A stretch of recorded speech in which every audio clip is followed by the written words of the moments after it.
Pension പരിഷ്കരണവും ഉറപ്പാക്കണം. KSSPU ഒപ്പുശേഖരണം നടത്തി.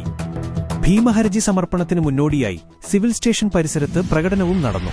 പഴയ പെൻഷൻ പദ്ധതി പുനഃസ്ഥാപിക്കുക, PFRD നിയമം പിൻവലിക്കുക തുടങ്ങിയ വിവിധ ആവശ്യങ്ങൾ ഉന്നയിച്ച് Kerala state service pensioners union KSSPU Malappuram ജില്ലാ കമ്മിറ്റിയുടെ നേതൃത്വത്തിൽ ഒപ്പുശേഖരണം നടത്തി.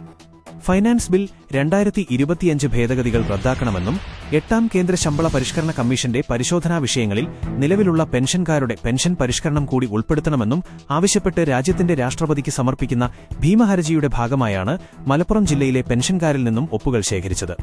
മലപ്പുറം സിവിൽ സ്റ്റേഷൻ പരിസരത്ത് നടന്ന ചടങ്ങിൽ KSSPU സംസ്ഥാന പ്രസിഡന്റ് AP ജോസ് ഒപ്പുശേഖരണത്തിന്റെ ഉദ്ഘാടനം നിർവഹിച്ചു. ജില്ലാ പ്രസിഡന്റ് LJ ആന്റണി, ജില്ലാ സെക്രട്ടറി K നാരായണൻ എന്നിവരിൽ നിന്നും ഒപ്പുകളടങ്ങിയ ഹർജി സംസ്ഥാന പ്രസിഡന്റ് ഏറ്റുവാങ്ങി. ചടങ്ങിൽ ജില്ലാ പ്രസിഡന്റ് LJ ആന്റണി അധ്യക്ഷത വഹിച്ചു.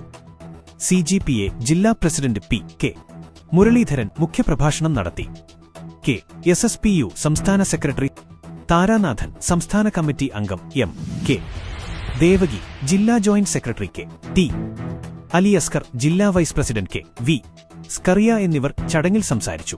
പ്രകടനത്തിന് ജില്ലാ സെക്രട്ടേറിയറ്റ് അംഗം A കുഞ്ഞുണ്ണി നായർ, വൈസ് പ്രസിഡന്റുമാരായ കൃഷ്ണൻ, P ശ്രീകുമാരൻ നമ്പൂതിരി, AP പത്മിനി, ജില്ലാ ജോയിന്റ് സെക്രട്ടറിമാരായ രാമചന്ദ്രൻ, അബ്ദുൾ റഷീദ് അറങ്ങിക്കൽ, ഉഷ എന്നിവർ നേതൃത്വം നൽകി.